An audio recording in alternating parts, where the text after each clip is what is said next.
Hello, hello, welcome to Real Talks with Wundt. I'm your host, Dr. Wundt. I'm here today with my special guest, KIMYON Huggins from Brooklyn, KIMYON 333. What's happening?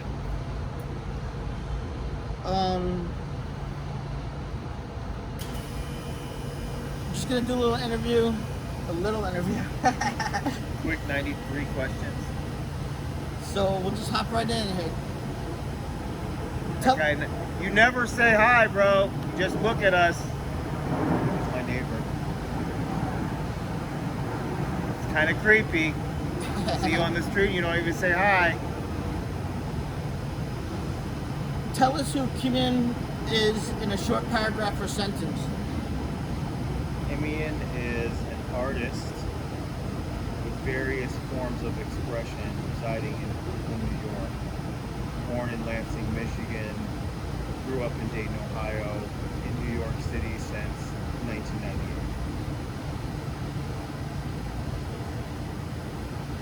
What's the craziest thing you've ever seen in New York City? Whoa, the craziest thing I've ever seen in New York City.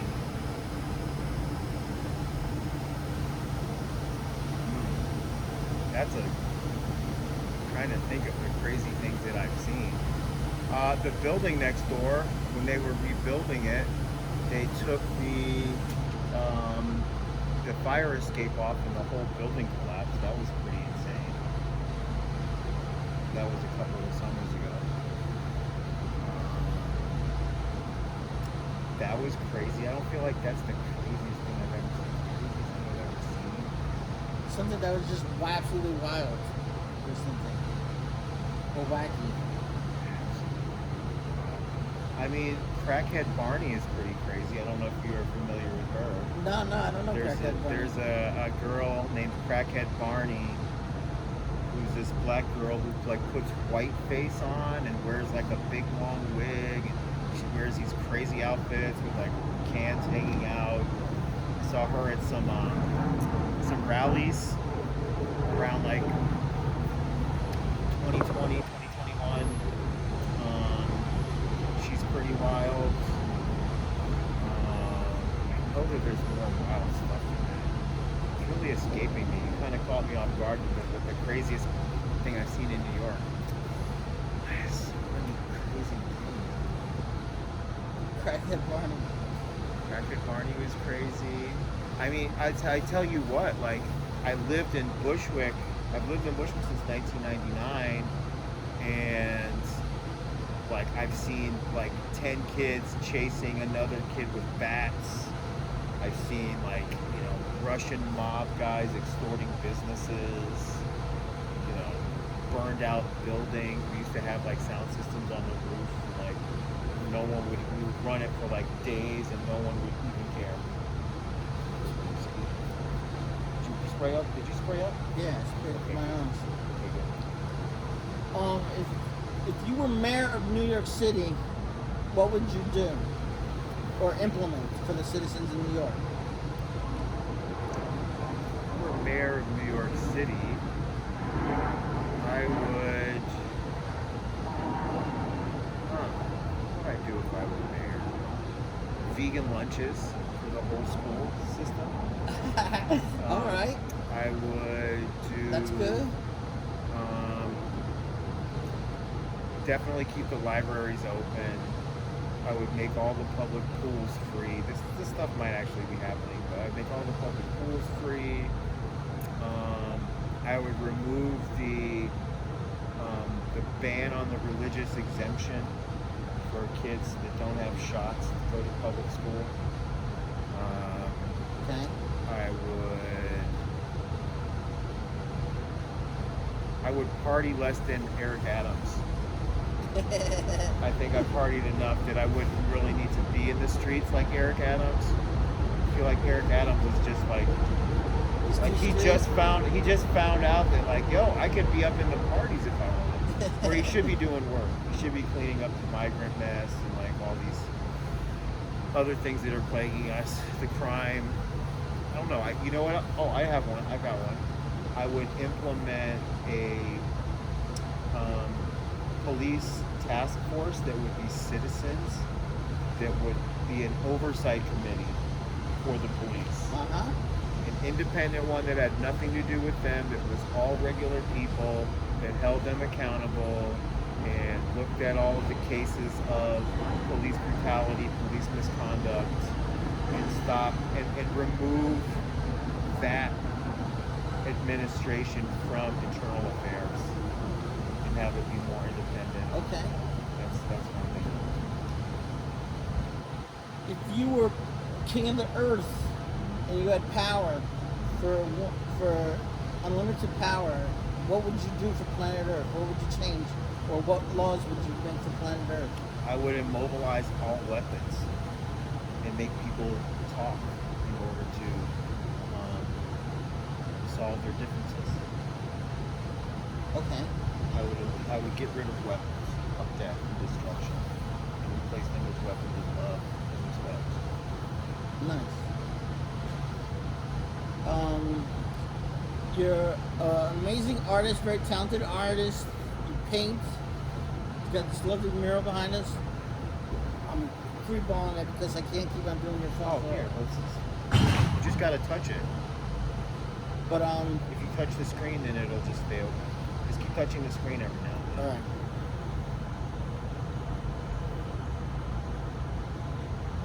How long have you been an artist? Where did it all start for you? I've been an artist my whole life, since birth. I claimed artist as my calling, I would say, around 1994. I started DJing in 94, and I started throwing parties in 95, and I probably started drawing around 94, around the same time that I started. Yeah, it's around right when I started. too. Yeah, I was in Ohio. I had just moved out of my mom's house. I borrowed turntables from the local promoters. They actually insisted that I borrow them. And I started playing, and then actually they let me borrow the turntables. They were in my house for 6 months, and then they're like, "Are you practicing?" I said, "No." They came and they put the headphones on my head. I was able to lock beats the first time I played. And Wow. that balance, I couldn't do it every time. I wasn't like, "Oh, I can just do this." But I locked beats the first time I DJ'd. And it was just like, it's chasing that equilibrium, I think, still at this point, 30 years later. The balance and the presence that it takes to DJ. That harmony and that meditativeness that is required to mix beats feeds my soul. And also making people Nice. dance, like that feeds my soul. Yes. So what was the question again? Where did it all start for you? Where did it all start? Yeah, so I would say that it started on Frank Street in Dayton, Ohio in 1994. All right. And then 6 months after I started DJing, I got my first gig. And then from that gig, I just got gigs and gigs and gigs, and I kept getting more. Nice. Yeah. What was your first painting that you ever did? My first paintings were, well, my girlfriend at the time, we were living together, and she bought a pad and some pastels, and I basically hijacked them. And I started drawing figures that represented the people I saw DJing, and like couldn't see if it's a guy or a girl or whatever, you could just see their form. So my early work is very primitive, it's very Keith Haring inspired, but they represent the androgyny of the soul. And over time, in my practice and my production, I started to put the exterior on. So now it's like this collage, this photo collage thing that I do. It's both, abstract expressionist paintings and also the figurative drawings and collage. Do you have any childhood drawings saved from your childhood? I think there are some at my mom's house. I do believe so. Because the key to our identities lies within our childhood drawings, by the way. Huh. If you go back to them, shall have a great blessing. I will do that. Sounds Seriously, like a plan. it's all there. It's all right there.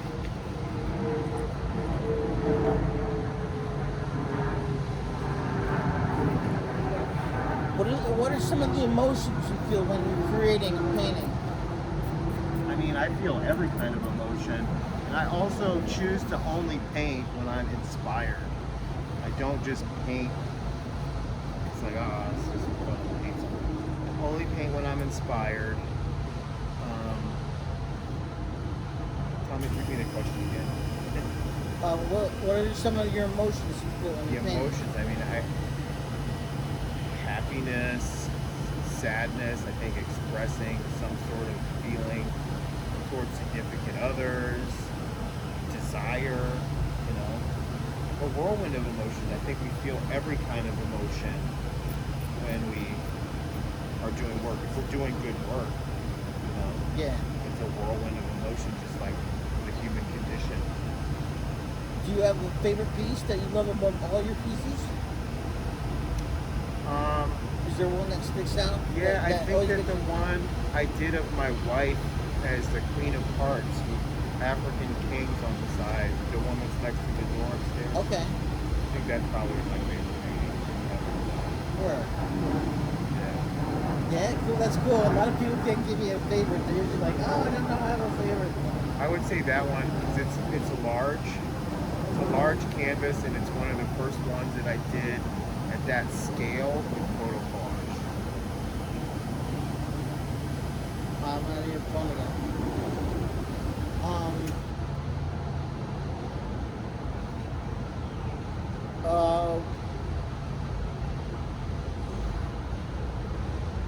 What's your favorite color? My favorite color? Can you really ask an artist what their favorite color is? I mean, I don't would know. say. Sometimes they have one. I mean, I love blue. I love blue and green. I love red. I mean, I think that. I mean, pink in all my work. I mean, there's pink in almost all of my paintings. Oh yeah. Yeah. So I Interesting. think that. I mean, there's like colors make us feel certain ways, but artistically speaking, I think pink does something. Also, pink and blue next to each other in works. Oh yeah. Create a certain vibe. Cool. On meets Yeah. that underside. Do you have any hidden elements in your work that are there just for you to understand and no one else to understand? Like, are there anything that's special? Yeah, definitely. I'm a Tibetan. Do you like go out of your way to put it in your work, or is it just Yes. sometimes in your work? Most of the time, I do hide things. As a Tibetan Buddhist practitioner, there's mantras that I use that are thousands of years old. So doing those mantras, saying those mantras, incorporating those mantras into the work, even Okay. if people don't see them or they're obstructed, Yes. it's still vibrating at a very high rate. Word. And gives a blessing to the person who's perceiving it, and creates a certain emotional and energy exchange with the pieces.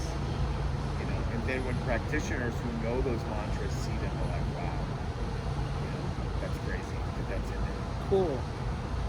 Did you have a hero growing up? Who was your greatest influence? My mother was my biggest hero when I grew up. My mom was a public administrator. She was the director of civil service for the city of Dayton, meaning that she did all the hiring, promotion, demotion, and firing for the entire personnel. Like, so she wrote the entrance exams for the cops, the firefighters, all of those civil service positions. And my mom is 5'1", and she wore, these 5-inch heels and thigh-high boots, really high heels. And so in combination of my mom and Prince, right? So Prince, as an interracial guy, so I'm interracial. My father was not in my life. I didn't know him. And honestly, Prince looked more like me than any of my family or anyone that I knew. And I had a real affinity towards his music. So, the androgyny and like some of the feminine things that Prince did, coupled with like my mom and like wearing her thigh-high boots, which didn't make me feel feminine, and nothing against being a feminine man, but it made me feel powerful. It didn't make me feel like a woman. It made me feel like powerful. Okay. Right. And so my mom would, she would be telling the police chief on the news that it was like this, not the way that he wanted it, and the mayor and all these people. She fought to bring integrity back to that position. The person that had that job before her went to jail for fraud, for cronyism, right? My mom also was arrested more than a dozen times as a freedom fighter in North Carolina in the 60s. All right. God bless She her. went to, yes, she went to Bennett College in Greensboro, North Carolina, and my grandfather saw my mom on the national news getting ketchup dumped on her head at a lunch counter in the South. So she's a freedom fighter. So Is that where you get influence for all your activism? I think that it's been instilled in me that like doing the right thing and like standing up for people who are not getting the right treatment is very important. And it's not always popular, but doing the popular thing is not always the right thing. Does it ever come out in your art? Does your politics ever come out in your art? Yeah, I just did a painting. It's an abstract painting and, lines, whatever colors, and I left this giant box. In the box it says, "My boys told me that my political views are too radical for my DJ career." So yeah, That's funny. but that kind of encapsulates my position. Where do you see yourself taking your art in the next 10 years? In the next Where 10 would you years, like to be in 10 years from now? well, I want Artistically. to grow Future Is Now Experience, which is the show that you were on. Yes, it's Grow a that to great be show. a global endeavor. I'm pissed that I don't get to watch it more often. It's okay, you can always watch it. It's always there, but it's on repeat every week. Oh yeah, that's right. So you can always watch it. So I want to grow that show to the 30 top markets in the world, kind of like Boiler Room has done, and create an asset every week in all of those markets, and then do big group shows all over the world. Okay. In different combinations, like do citywide group shows, do all-star shows that bring together artists from each one of the markets, and then also as an individual artist, I'd like to do more multimedia shows personally, where I'm DJing and doing visual art. Okay. So So you have a good direction. yeah, I want to just keep A lot of work ahead of you. spreading my message. Yeah, I've done a lot of work, and there's much more to do. So Yep. I invite the challenge, and I have a pretty clear vision of how I want those things to happen. How do you know when an art piece is done? I will quote the famous Picasso, who said, "Art is never finished. We just choose to stop. You just what? Choose to stop." Okay. So I believe that. I believe that because I've painted things in an hour, and I've painted things that took months, and neither one is right. It's like like graffiti guys, when you get them in the studio, they're trying to do it quick. It's like, bro, you don't have to hurry. No one's coming to arrest you. You can spend a little time on it. But also, there's something to be said for the immediacy of graffiti and being able to do things quickly. You did graffiti as well, right? I didn't really do graffiti. I've done a lot of public works, but it's mostly been commission stuff. I've done some wild posting with I never wrote my name on things. It's always been figurative work. So yeah, graffiti and the ethos of it, and the taking space to command your message is, I believe in that fully. Okay. So, I also think that there should be public works spaces for artists, for graffiti artists. and a lot of them are doing what they do because they have no other outlet. You know, so if you give them, it's like, but also, what is the priority? Is the city really trying to, you know, give a voice to the artist?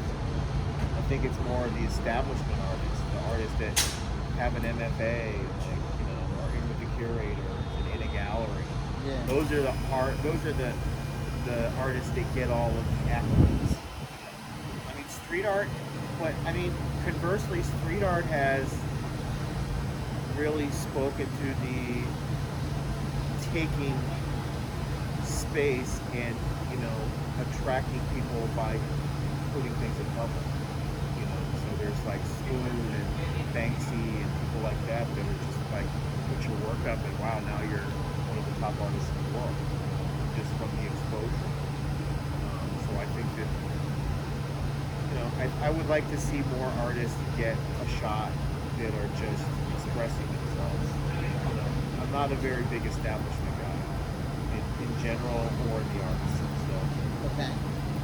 I come from a raver background, DIY, and like, you know, it's like there's the ethos that, you know, you gotta play the game, and you gotta go to art school, and you gotta get curated into shows. Don't people like, oh well, that's poor taste for you to curate shows and then put yourself in it. I'm like, no, it isn't, because then I'm in charge of my own destiny. I'm not waiting for some curator. Yeah.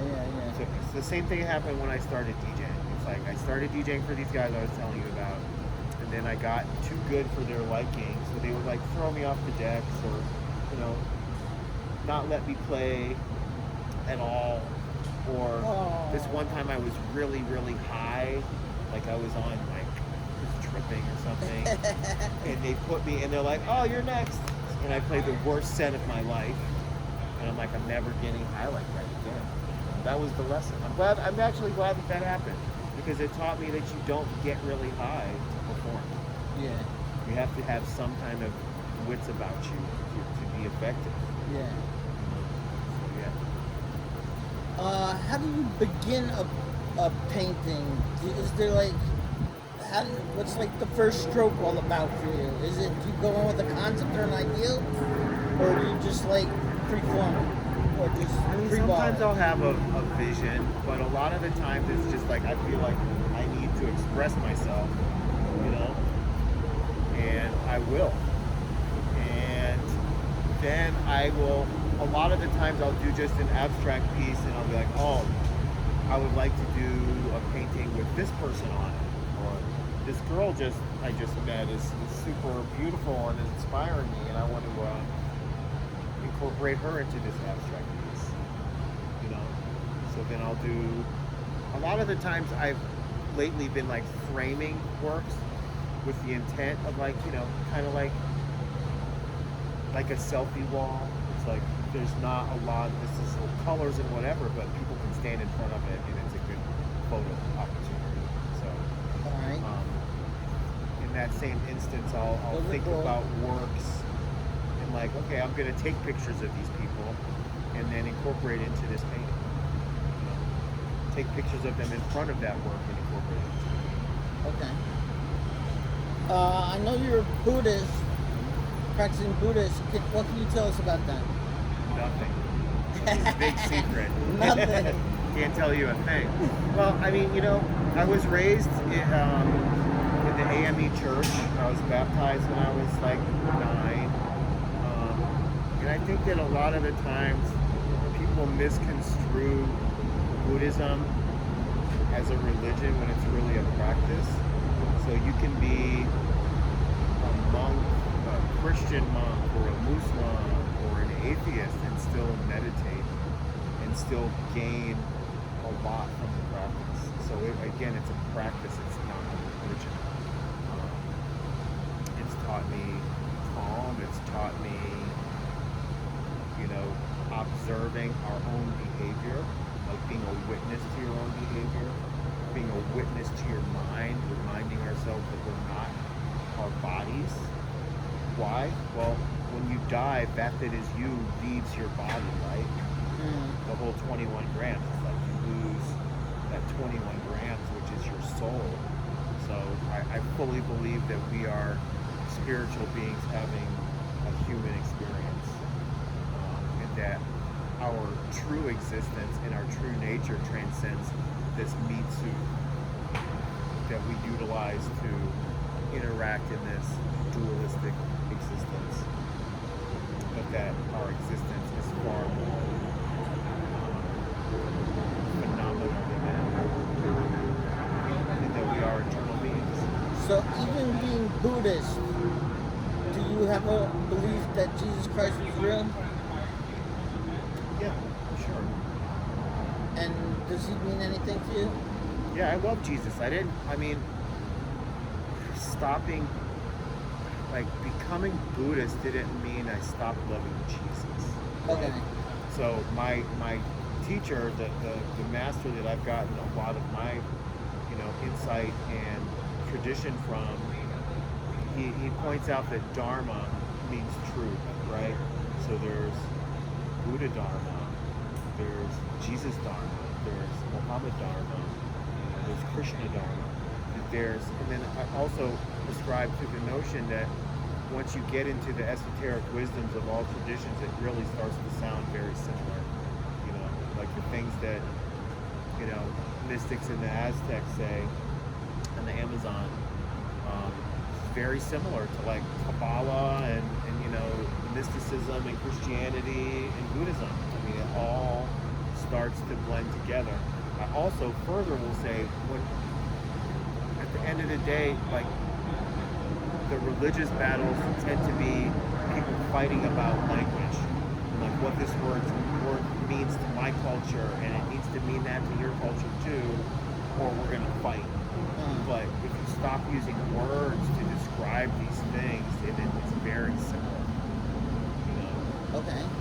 So, yeah, I think that there's truth in every tradition and something to learn that we can all take away from. And if you listen to religious leaders from all traditions, they'll say the same thing. Like, yes, I practice this, but it's not the only thing that I believe in. Is love the greatest? Love is the answer. Love is the answer. Love is the answer to no matter what the question. And love is the key to peace on earth.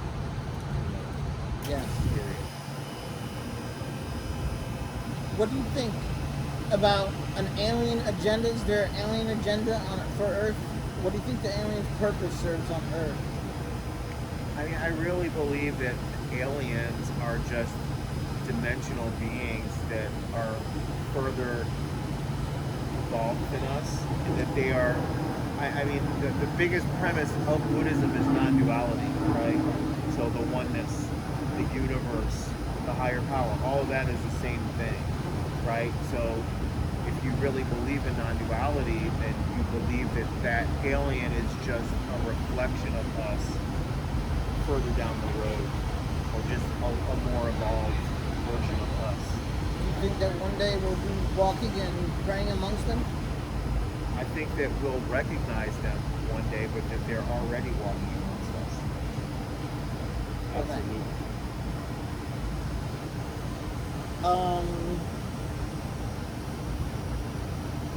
You have a son, correct? Yes, that's him right there. What's your son's name? KIMYON Jr. KIMYON Jr.? Yeah. All right, like father, like son. Yeah. We call him Bake. How does your son, if he does, influence any of your artwork? Has he put an influence on your artwork? Well, he's been the subject matter of a lot of my work since he was born. And I also like to include him when possible. In the process, we do collaborative paintings. Yeah. We do stuff in books. How we really connect is we do giant chalk drawings on the playground. Cool. Like 50-foot long, just giant. He'll draw some parts, I'll draw some parts. I'll go around his things, he'll go around my thing. And just, have a good time. I think that my son reminds me to enjoy life. Have a good time, have some fun. What's the greatest joy about being a father? Well, as someone who didn't grow up with a father, I feel that I'm being healed in that absence. Ah, word. So that being a father fills the holes that I felt from not having a father. Conversely, that creates challenges in parenting because I don't have the vocabulary or personal reference for, parenting. So just as, parenting is very challenging. It can be very difficult when you're dealing with a little human, right? So he's taught me patience. He's taught me humility. He's taught me grace. He's taught me, Blessings. he's taught me so many things, and I'm still learning, and I'm so grateful to be a father, though. It's the greatest thing that's happened to me, I would say, in my life. Oh, that's so beautiful. I wish I had kids. I'll write a diagram for you how you make them. How to make babies? Yeah. Oh, I okay. have a diagram. We'll call this YouTube video. What's up, YouTube? How many times can you forgive a person before you cut them off?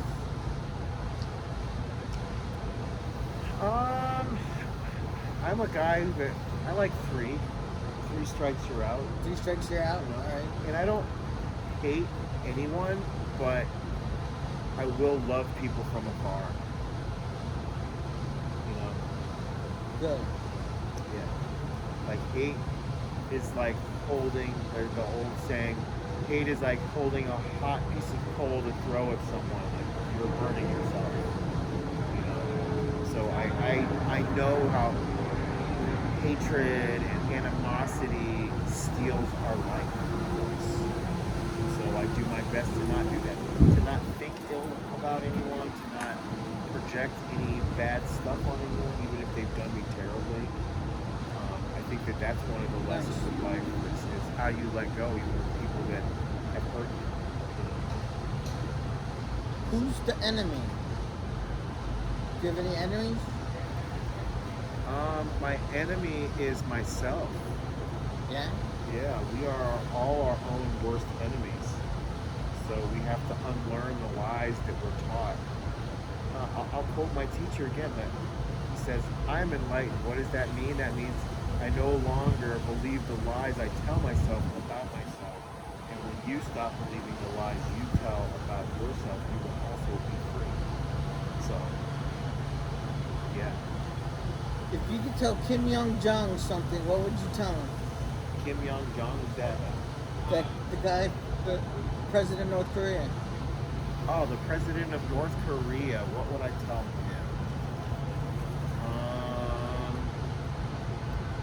Nice haircut. I wouldn't really tell him much. I don't really believe in telling people what to do unless they ask. My mom also taught me you don't really have to ask many questions because people tell you as much as they want you to know most of the time. So if you don't ask questions, they'll end up telling you everything. Alright. I like that. Yeah. If you could teach a class of high schoolers what would be a main thing you're trying to teach them? If you could teach the youth today. Self-reliance. Self-reliance. I would also teach them to go out and experience the world and figure out what you love to do and make that your work. And that can change over a lifetime, But figure out how to get paid doing what you love, and then you won't work a day in your life. And it's harder than just getting a paycheck from somebody else, but it's way more rewarding. And at the end of the day, I believe that everyone did what they loved for work, then we would not have wars, we wouldn't have all these things. Yes. People feeling obligated to go sit in a car and drive to a job, to pay for a car and a house that they're never in because they're always working. How terrible is that? We don't get time, and time does not come back. I believe everyone has a function, and like even the mentally ill in our country, everyone wants to work, but they just want to do what they're put on earth to do. And The whole problem is that they're homeless because they're not doing what they're supposed to be doing. And it's- Capitalism too. Capitalism hampers people's true loves. 'Cause it's like, well, I love to do this. That's my hobby, and I have to go to work to pay the bills. The bills. I think that the bills are a farce. I think that gas and electric and all that shit should be free. Yeah. That all of that is stolen. Those are stolen resources that should be free. And they could be free if there weren't greedy people in charge making everyone pay for it. Do you believe that we're headed towards a global famine at all? I think if there's any global famine, it's manufacture. It's like the famine going on right now in Palestine is manufacturing. There's plenty of food. The only capitalism, like there's enough food, there's enough farmland to feed 10 billion people on this planet. But there's not enough to feed the green, or the people who are benefiting from those, endeavors.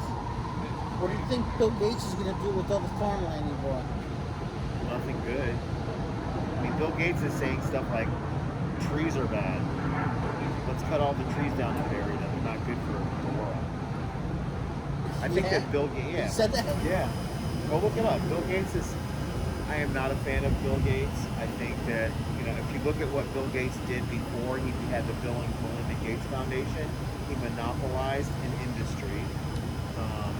And to the point of them bringing antitrust and breaking it up. So he was, and he has made a lot of money on things that he did not create, took a lot of credit, and just think that he's a shitty person, to be honest with you. And a lot of people worship him because he's rich. Yeah. And I think that that's a problem in the world. Like, just because you're rich doesn't mean you're a good person. Yep. Do you think Kamala Harris is going to win the presidency?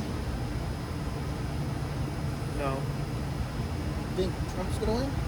I think Trump probably will win. And I personally am an anarchist and being ungovernable. So, fuck the government. Honestly, like, I don't want any grown person telling me how to lead. And I don't believe that any of them are equipped to be honest in those, in their intentions. It's like, look at how much. I don't know how much we want to get into this, but like our country is owned by AIPAC, the Jewish interest and the Israeli interest has touched every facet of our government. And I don't think that is a positive thing, and I don't think that any other first world country would allow it. So I think that the money should come out of politics, it should be publicly funded, and that the people who are sending hundreds of billions of dollars buy weapons to go murder people across the ocean need to be removed. Period. If you could say one thing to the president to help him, to try and change him, how would you convince him how to love in like under 30 seconds or less? Watch your step, bro. And watch your step and stop listening to these people. To be honest, bro, I don't know that there's anything you could say to Joe Biden. Like, Joe Biden, I'm getting very political all of a sudden, but Joe Biden is the architect of the prison industrial complex. He wrote the Patriot Act, 3 strikes you're out, the 100-to-1 crack, powder cocaine law, that was him. Mandatory minimum sentences, super predator, the black child is a super predator. Like, the Ku Klux Klan, wizard as his, mentor. Like, these are horrible. And say whatever you want about Trump. And again, this is not an endorsement for Trump, but Joe Biden's fingerprints and the architecture that he has laid in the fabric of America has done more to harm black families than any president in history. And I would challenge anyone to statistically prove me wrong. I don't know how many, I think there's 3 million people in jail in America right now. And we've got like triple the population in jail, and and a quarter of the total population of China. China has less people in jail than we do. That's a true statistic. And I think that it's a travesty. And I don't think that the justice system works for people that are in control. People are like, oh, the system's not working. I believe that the system is working exactly how it was set up and intended to work. So, Kamala Harris was the most unpopular candidate in the primaries when she was running for I president. think she might surprise us though. I think she's really backed by Jesus secretly. And they've been keeping it on the hush. Bro, here, I'll just say this. National politics is political theater. If you want to affect your life through voting, then vote for your local district attorney. Vote for your councilman. Show up to your community board meetings. That's where you affect politics in a way that we individually can. I don't believe that the Electoral College is serving the United States. I mean, Yes. like the voting machines are all fucking, it's all rigged. They know who the president's going to be already. They know who's going to win. The rest of this shit is a song and dance, and it's a divide and conquer. Like, I believe that we're in the midst of a class war, but the poor and the middle class don't acknowledge or understand that collectively, and that's why we're being divided. Black and white people don't hate each other. The truth is that you have more, as a black person, you have more in common with a poor white person or a middle class white person than you do with a billionaire that you worship on television. You know? Yeah. So, the understanding that this is the only war there is the haves and the have-nots. And they don't want you to think about that. You know, have you ever seen there's like this drawing? It's like a billionaire with like a mound of cookies, right? And a white guy with one cookie, and an immigrant with no cookies. And the rich guy's like, hey, white guy, that immigrant's trying to take your cookie. Divide and conquer. Who's the real enemy? You know? Yeah, who is that? All right, let's change the subject. No more politics. What's your favorite record? My favorite record? I mean... Yeah, got a favorite song, a favorite record? What is my favorite record? There's this Christian James record on Nice One. It's probably my favorite house record. I would say that I have favorite records in genres. I mean, as a DJ, there's records I have to take out of my bag because if I have it, I'll play it every time because they're so good, you know. But I also like to challenge myself creatively and to not play certain songs every set. Okay. I mean, I love a lot of Robert Hood records. I love, you know, this kid Max Watts has been putting out a bunch of records that I really like. This young kid out of Detroit. I don't think that I could narrow it down to one favorite. I mean, I have favorite gospel records, favorite soul records. I love Stevie Wonder. I love Aretha Franklin. I love D'Angelo. You know, I painted a lot of work to soul records. I like to listen to soul in the studio, but I also like to listen to my own sets. I'll play my own DJ sets in the studio. But I think that music is so varied in what, like the emotions that it elicits out of us, that I couldn't say that I have a favorite song. You know? Yeah. I love house and techno. I mean, genre-wise, those are, you know, as a DJ, that's my forte. House and techno and electro. So. Did you have a favorite gig that you played above all others that was like where you just everything was perfect and you just rocked it and it was just like everyone was dancing and it was just like Utopia or something? Best gig? You know, the first time I played in Europe was in the fall of 1999, and I played in Belgium at a place called Sound Station in Liège, Belgium. My boy Tony, he arranged this tour. He was working with Gary Martin out of Detroit, who owned Technotica Records, pretty prolific producer. Suburban Night from UR was on that tour. I know Suburban Night. That's what's up. That's the homie for many years. He's a good dude. So Tony arranged this tour. We were in Belgium for like a month. But I played this gig at Sound Station. It was probably 500-600 people there. I could maybe more.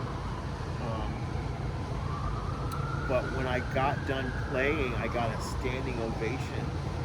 Oh, yeah? And I leaned over to my boy. I was like, "Are they clapping for me?" He's like, "Yeah, did you just play?" I'm like, "Yeah." So that was a crazy gig. Another one that was kind of on par with that, I played at this J&B whiskey party in the Dominican Republic, actually that same year, 99. Oh, yeah? And that was like the first party in the DR for more than 1,000 people for house music. Cool. And that was incredible. You get to lug your records all the way to I lug my records. I've lugged my records all over the place. I played in Skopje. The craziest gig I would say I ever did was in Skopje, Macedonia in the spring of 2001. We were due in Macedonia on the Friday. Wednesday, on the front page of the New York Times, Civil War in Macedonia. Oh, Kosovo, man. Like Kosovo, that was that war. The Serbians versus the Albanians. So I think the scariest part was choosing to go, right? Because everyone, I talked to a bunch of DJs. I called Derek Carter. I called Derek May. I was like, "What do you think? You guys have played over there." They're like, "Did you say war zone?" Like, motherfucker, stay at home. War. And then I talked to this guy, Larry Golden. I was working at Fun. You probably remember Club Fun back in the day. I've been at Fun. So I was doing a bunch of shows at Fun, and Larry was like, "Yeah, you just called all those big famous DJs, and of course they're gonna tell you to not go, but like they're all famous. Like they got crazy careers. It's like, who knows when you're going to get another opportunity? Maybe never." And he's like, "I was in the Gaza Strip and the bombs were going off, but I never felt more alive." And he's like, "And didn't you tell me that you had a thing that if they sent the ticket, you were on the plane no matter where it was?" So we decided to go, and we went. We flew into Skopje for 36 hours, did the gig. There was a few hundred people. There should have been 1,500, but people weren't driving in from the countryside, so. Oh, got some critters over there. Animal resistance. Yeah. And so that was a crazy gig. That was a crazy gig. Is there anything you'd like to tell the world today that we haven't talked about, anything on your mind you want to get off? That was 93 questions? Anything you want to promote? I don't know. I lost track. Okay, let's do one the phone back, or? But I think we covered most of it. We're only in the 40s, bro. We got 40 more questions, man. Let me check, see if the phone's still going.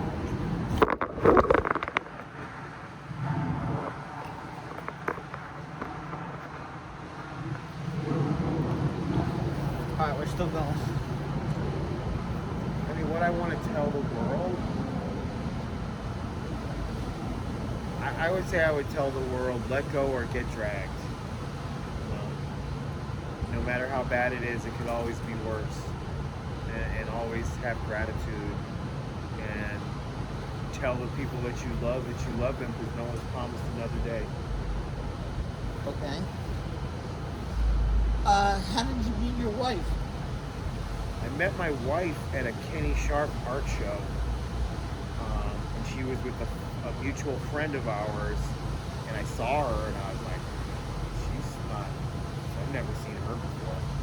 So I went up to, this girl's name was Juicy. I said, "Juicy, who is your friend?" She said, "Oh, this is Katya. She's Russian, but she had been living in Boston." So I'm like, "Oh, you're living in Boston. Well, welcome to New York. This Boston fucking sucks." And so she's like, "What?" I'm like, "Yeah." I'm like, "We make fun of Boston here in New York. It's a thing we do, you know?" she's like, that's not funny. I'm like, I'm like, you just got here. These jokes aren't funny.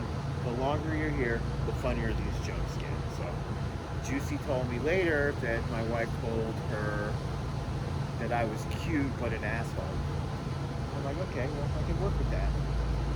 So I brought her to my crib. I walked her to the train. I made her dinner. I was like, oh, I make you dinner. I don't have roommates. She's like, oh, you can cook. I said, yeah, I can cook.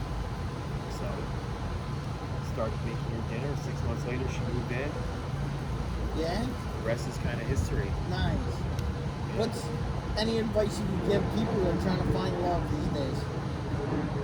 What If you makes up a good relationship? If you look too hard, you won't find it. I mean, it's also that we're in the era of online dating, which is just fucking miserable. And I liken it to shopping on Amazon, but for people. And that people are just disposable. It's like, swipe left, swipe right. Oh, this person farted, and I don't want to ever see them again. People are disposable. I find that, just generally speaking, that it's much easier to just cast people aside and find them as just expendable. I think that the internet has led to that, and that people are also living complete public lies. It's like all this and pretty pictures, but they're miserable and lonely. Everyone wants to be an influencer. I just want to be happy. Do you have any regrets in life?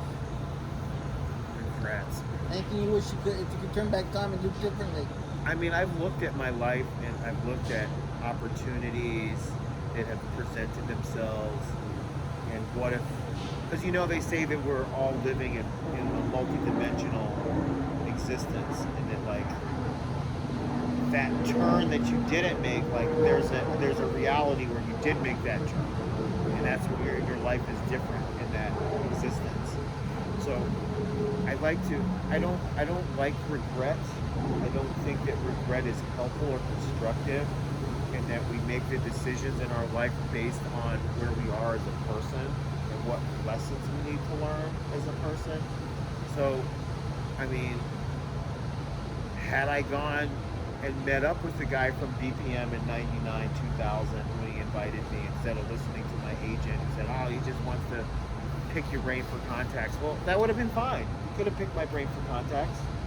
And then I would have still been playing BPM like Stacey Pullen, who played that year and has played every year for the last 20 years.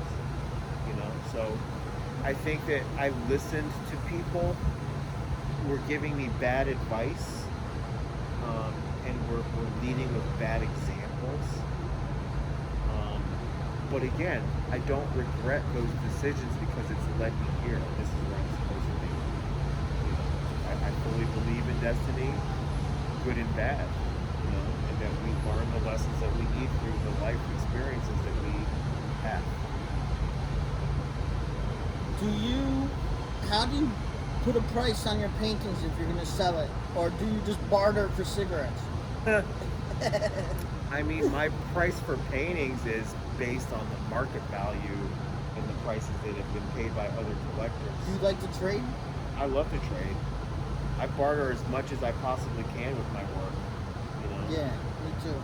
I've traded many things, services, weed, yeah, I've traded a lot of things for art. I try to spend my art like money, if I can. And I also like to impart on people, like, whatever I'm trading this art for you for, this art is going to just continue to increase in value. And I know that, and I understand the gift that I'm giving you, even if we're trading services. Like, you're getting the better end of the deal, because artwork is the best store of value, other than gold. It is. Do you have a spirit animal? Spirit animal. What's your favorite animal? say my spirit animal is like a jaguar, a vegan jaguar. Vegan jaguar? Yeah. Cool. Yeah. A conscientious jaguar who will still rip you to shreds if necessary. Preferably not. Do you ever dream about animals? I dream about animals, yeah. What animals have been in your dreams? I've had dreams about lots of animals, but like wolves, elephants, tigers, lions, bears, lions. Cool. Lots of dreams. My dreams, I smoke a lot of weed, so your dreams are suppressed by the weed smoke. So in order for the dream to be memorable, it has to be a super significant one. I've been considering slowing down. I gotta slow down on the weed, but like giving it up for a little while, but it hasn't happened. How important is dreaming to you? Dreaming while awake or dreaming while asleep? Asleep. Awake, asleep. Well, I think that dreaming as an ideology is super important because it's imagination, and also our dreams are a reflection of our subconscious. So, yeah, dreams are super important. And dreaming of things, it's like you have to dream it up in order to create it, So the vision of us as artists, the dreams are very important. What's the Buddhist outlook on dreams? Or is that just the Buddhist outlook on dreams? I think that the Buddhist outlook on dreams, I've been visited by my teacher in my dreams. That was very profound. Alive or dead? He's alive. Okay. Yeah. And it was very real. It's one of the realest dreams I had. I really believe in the astral travel. Yeah, he traveled through the astral plane to my dream. Have you ever left your body before? Yes. When and how? I feel like I left my body in like excruciating pain, like shock from pain. Like I had sciatica in my late 20s. Oh yeah? And I passed out and fainted. And like that's, it's like a DMT trip. I don't know if you've ever done DMT. I just did DMT like the other day. Nice. So that's how it was, and I felt like I left my body. But it was wild, Yeah. Wow. Wow. God blessed me. God blessed me. Yeah. He really hooked me up on this one. Yeah. Yeah. So yeah, I think that dreaming facilitates our existence in our environment.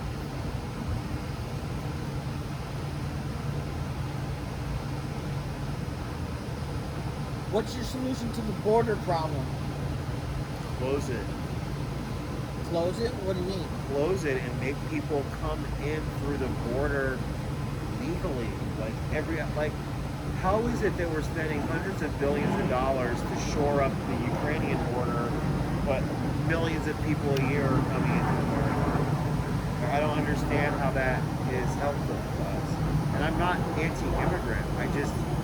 It's like Maduro in Venezuela, they let a lot of prisoners out of the jails, So is it okay for them to come through the southern border and wreak havoc on this country? I don't think so. But that's what's being allowed. It's like, how much is a TSA person touching you on your way onto a flight? You gotta have a passport. You can't have any weapons. You can't have any drugs.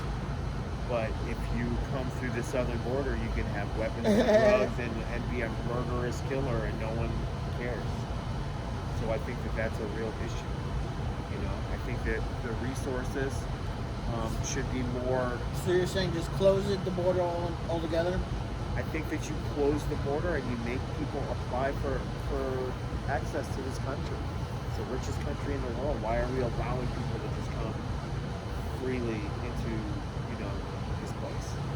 Like I talked to a friend I can't who's figure it out. Yeah, My I can't friend figure is- out the border problem. my friend Sonny, the artist. He lives across the street actually, and he's like, "Yo, I just spent $25,000 to like get naturalized to become a citizen." He's like, "I should have just gone through this other border." So what about all the people that did it the right way? What it's just does it matter? Like all those people should get a refund for all the money that they spent to do it the right way. If you're just gonna let whoever in through the border, you know. I mean, there's a migrant center a half a block from here with 500 guys living in it. Yeah. It's changed the landscape of the neighborhood. They're not bad people. Not all of them. Some of them are. Just like any demographic or any group of people, there's some bad apples. Yeah. You know. And I think that it's wildly irresponsible and it's wildly just it's dangerous to just let whoever that can make their way. So, Who's your favorite DJ? You have a favorite DJ? my favorite DJ. Or top 3? I would say that my biggest influences as DJs for my own personal style, if you go back to that, are Claude Young and Derek Carter. Okay. My favorite DJ to watch is Derek May. Alright. My favorite producer is Robert Hood. And my favorite young DJ is Max Watts. So,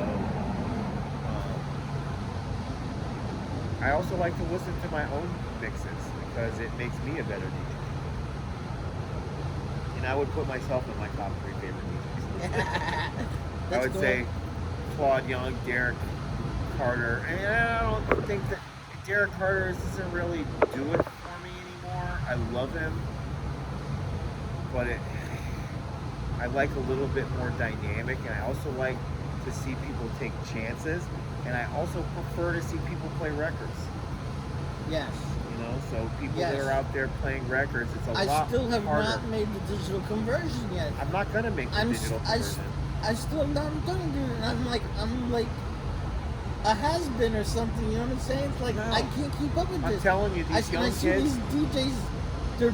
They got no headphones on and they're still mixing, and I'm like, what are they doing? Sync button. I'm like, how are they mixing? They're syncing it. They're pushing a button, It and it makes no lines it sense. up. The whole So- concept of it makes no sense to me. Here's the thing. There's this guy that I keep mentioning, Max Watts. He's 23. He plays records. He does doubles. He juggles with techno. Like he does all these things that we did in the 90s. And there's a contingent of new patrons and also DJs that are on that. It's like, sure, anyone can mix with CDJs and the sync button. The technology has brought us there. Just like anyone can play Guitar Hero. But can you play a guitar? Yeah. Right? So Muddy Waters or Bo Diddley or John Lee Hooker or whoever. A guitar, an amp, and a mic. What you got? What you got? That's how I feel about 2 turntables and a mixer and a bag of records. What you got? You open the story? You know, I'm not impressed. You know, and there's Yeah, I'm not buying it either. There's plenty of great DJs who do well with the CDJs, but I want to see how you do with the analog, with the true form. The true form is 2 turntables and a mixer. Yes. So what you got? Where it should be. You know, and like it's like playing records has come back into style, but people aren't even beat matching. It's like, oh, he's playing records, so I know. I it's see these fine videos that they can and they're just like fucking all suck building up and- and building up. I'm like, what are they doing? They don't even have headphones on. Yeah, well, again, like a lot of that is sync button. You know, I don't know if you've seen like the Jazzy Jeff and these guys, like, oh, who cares if I'm using the sync button? If you don't want to use the sync button, don't use it. Fine, but there's levels. You know, just like in any craft, any skilled, activity, there's levels of expertise and mastery. So where's your mastery in mixing? If you're leaning all the way on the technology. If you got up all the time to be making hearts and doing like 100 selfies in the DJ booth with your fans while you're playing, then you're not doing enough. Sorry. Yeah. You know, that's my own 2 cents. And there's tons of mediocre DJs on tour making way more money than me, but I think that's ruining the culture. And I'd like to see a standard come back. You know. Yes. And I told Max the other day, I was like, you're the bearer of the standard, bro. Bring the standard back. Like, stop letting it be okay for people to suck. Like when we were, I mean, you didn't grow up in the Midwest. You grew up on the East Coast, but in the Midwest, if a DJ was sucking at a party, we would stand in front of him and be like, no, Yeah. this is whack. Practice at home. Don't practice here. You know what I mean? And I still believe that. Like there's very few DJs that I want to go and see because they're so boring and predictable. It's the truth. Well, I don't think you're boring. I think you're a great DJ. Thank you. I take pride in taking take some fucking chances. Like it's gotta be 16 bar mix, perfect key, it's fucking boring. All day, all night, all month, all year, your whole career. Take some fucking chances. Like, give some energy. Be dynamic. There's some B-sides. Be surprised. Yeah, play not the hits. Play a record that they don't all fucking know and can't, sing along with. And like a formulaic, EDM breakdown, which is like trance, That shit's I got a problem annoying. with trance. I got a problem. Yeah, I never, like, trance came out and like, sorry. I'm not sorry, like, I don't like trance. Like, Yeah. if you're into trance, well then good for you. I'm not. So, yeah. All right, we're going to do a section now called Finish the Sentence. Okay. It goes, I hate it when... I hate it when I can't find a lighter to light my weed up. Yeah. Or I lose my keys. Monster energy drinks are... Poison. I tried to... I tried to give a fuck and just couldn't. I can change the world by... Being myself. Being my unapologetic, authentic self. Mahatma Gandhi was a saint and a sinner. He's a sinner? Oh, yeah. How is he a sinner? He was very racist. I've heard that before to other people. I fail to believe that. Just go read up, just do some research on it. It's not hard to find. Just read some quotes. Just Google racist Gandhi quotes. You'd be surprised. Yeah. Yeah. No one's perfect. He's a human.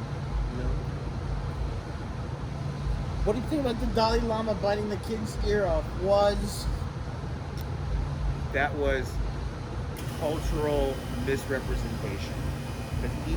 There's a saying in Tibet between grandparents and grandchildren of "let me eat your tongue," when it's like, I don't have any candy left, but let me eat you.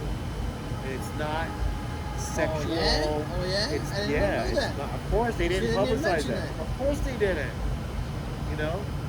So people like the Dalai Lama's done a lot of good. He's done a lot of not so good.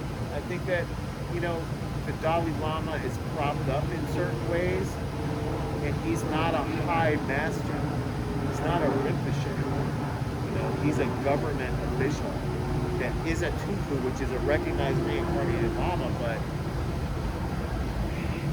he's not a Rinpoche. He's not bursting into a ball of light like some other masters, like my master was. Well, what's your master about? My You're a master is a master? Buddha incarnate in a human form. So he can remember all of his past lives, he can see the future, he can look at you and read your soul's whole existence. He can read your mind. Does he exist? Yeah, he's real. He's a person. On Earth? On Earth, he lives in Tibet. Lives in Tibet. Yeah. I'd like to meet this man. He used to come to America all the time, and then the Chinese kept his passport. So Hopefully, we're all praying that he will be able to return to America, but they keep refusing to grant him another Oh, visa. jeez. And Or something.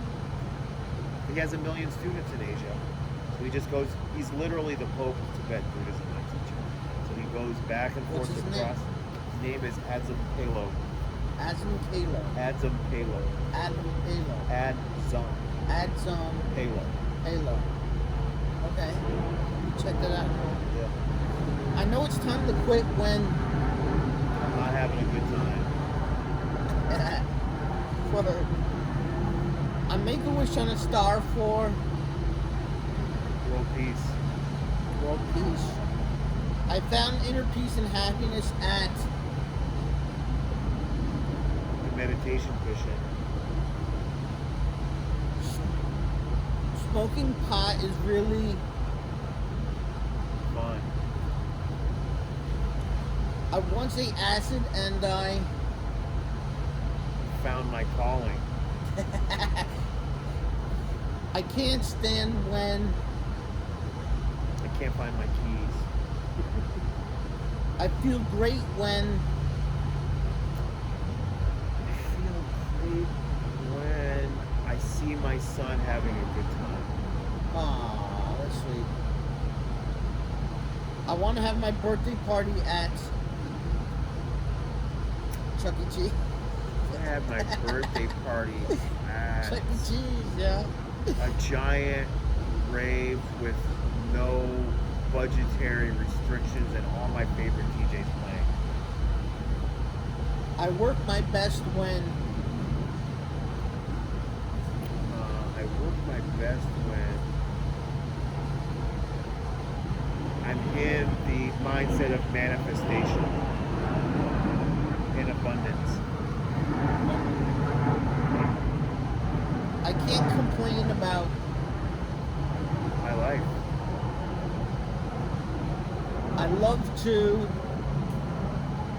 Be myself. I don't need any Alcohol or drugs to have a good time. word. Alright, this next section is I say a word and you give me the first thing that pops into your mind. Okay. Eagle. That's my high school. This is my high school hat. We're the Eagles. So I think about high school and all those people. Bear. Bear. Witness. Uh-huh. Peacock.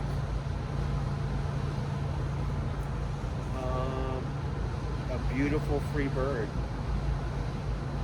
Rock. Paper, scissors. Happiness. Happiness is no expectations. The zoo. Sucks and should be closed. Oh yeah? Okay. You want to be in prison? No, but Neither. a lot of the animals there are rehabilitation dogs. They could be rehabilitated without being put on display for the world, which is what they do in animal sanctuaries. I'm very into animal sanctuaries and not into zoos because zoos are prisons for animals. Faith.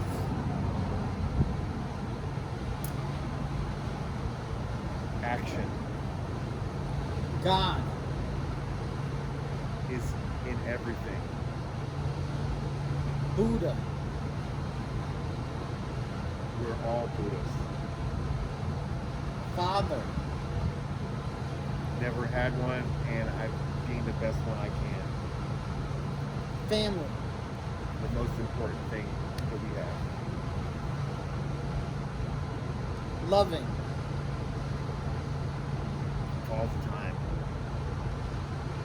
Bear hugs. My last name is Huggins, so you'll probably get one. Trash Island. Trash Island. Yeah. There's lots of them. You know about Trash Island? No, what is Trash The Island? Pacific Ocean. Oh, it's just like an area where Yeah, it's where it all forms and lulls, yo. Well, It's bigger than Texas, yo. I think Trash Island is the representation of how consumerism has taken over the planet, and that we really place convenience over the sanctity and preservation of our environment, and that's a travesty. Yes, it is.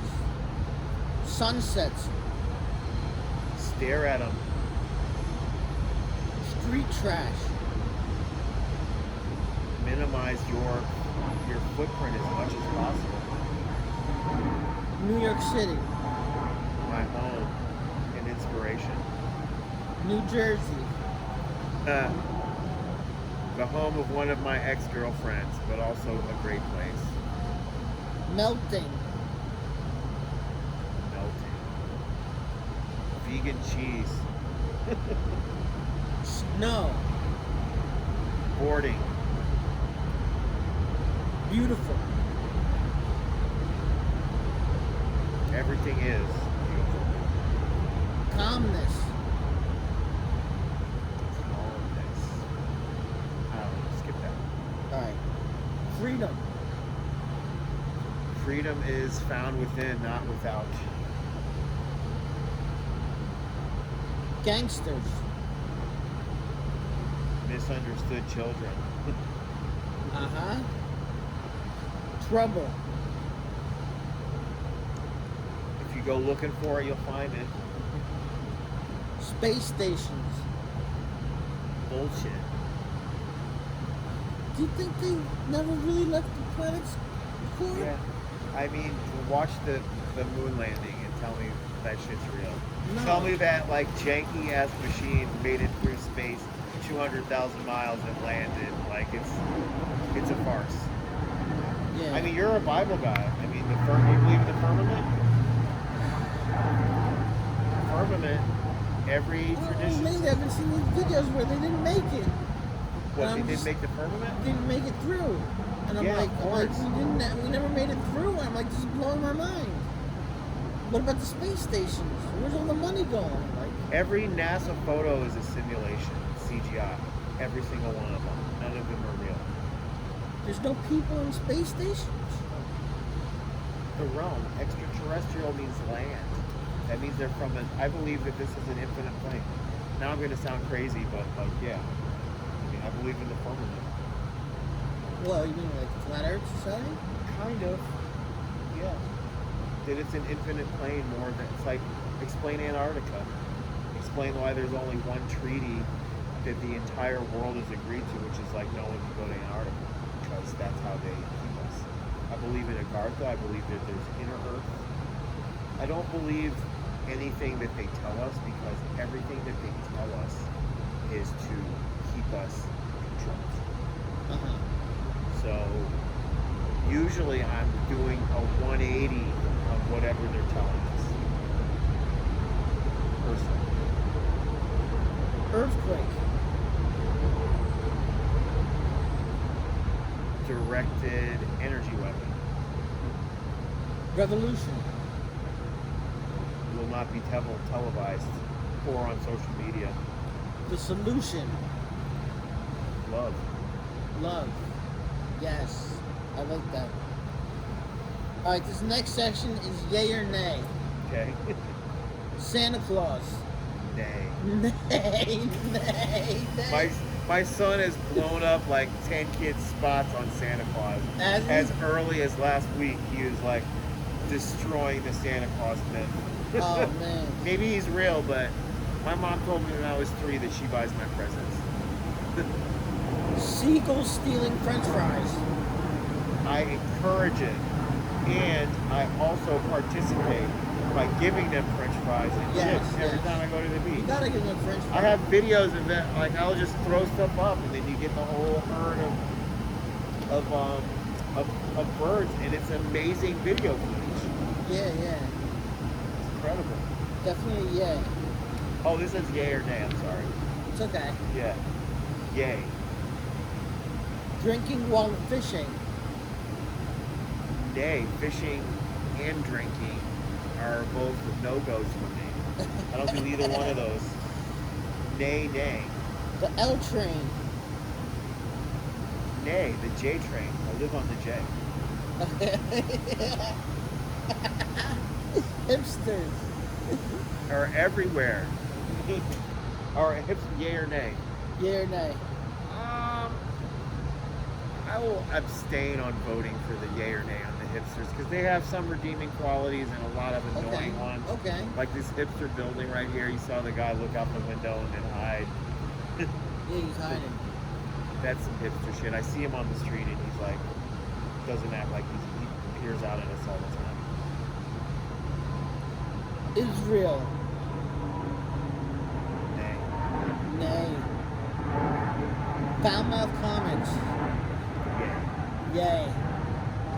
Catnaps. Yay. Strobe lights. Yay. Sunglasses on a dog. Nay. Nay? Nay. Oh, I love sunglasses on a dog. Sunglasses actually contribute to skin cancer because sunglasses in the peak sun tell your body that it's nighttime and your skin is the biggest organ in your body of your person. So when you wear sunglasses, you're telling your body that the sun is down and your skin does not react the way that it would naturally. So I found this out and I stopped wearing sunglasses about 3 or 4 years ago. Wow. Well, I used to wear sunglasses 24 hours a day. It's not good for you. That was my MO back in It the day. makes sense. I'm not sure. They look cool. Yeah. But they're absolutely terrible for us. They make you disconnect. They make you disconnect. I spent so many psychedelic experiences inside the sunglasses. I can't put them on anymore. If I put them on, like I want to see things now. I want to see clearly now. Yeah. Like before, I didn't want to see anything. And bartenders would always rip me off on my change. Nice. See, well, there you go. Back to the drinking. You don't need it. Casinos. Nay. Nay. Porn. Nay. Nay. All right, that's all I got. That's it? Let me just, we did all 93 questions. That's it? I want to present you with a gift. Oh, nice. I don't know if you ever got these, but Oh, I think I do have this one. now you have doubles. Dealing Records. Sexy. DO2, that's the first All Ghetto Tech album that came out of New York City. This is the first All Ghetto Tech album that came out of New York City. Nice, bro. I remember these records, bro. Are you still making music? I haven't done it in a year. Okay. My gear is currently screwed up right now, but I will return. Yeah, my laptop died, so I haven't been making music either. And I'd like to present you with this. Ah. What is this? Did you make this? Battle for the Empire. Yeah, Nice. something I made. That's great, bro. Thank you so much. And it's got a little poem on the back. Love one another, just bring love. Love is love. Love to give, love to love. Make more love. I And you sent got that. mountings on there for me to put it up on the wall already? Yeah. Your work shall be rewarded. You are an opportunity partner. Thank you, brother. I really appreciate You are my. the opportunity. Yeah, dude. Just wanted to say thanks for having me on the show. It was a pleasure. I loved everything you said. Awesome. Your works are important. You are mighty. Thank you, brother. And that concludes our session of Real Talks. Hit that like button. KIMYON Huggins. KIMYON Huggins. KIMYON Huggins. Yeah. KIMYON Huggins.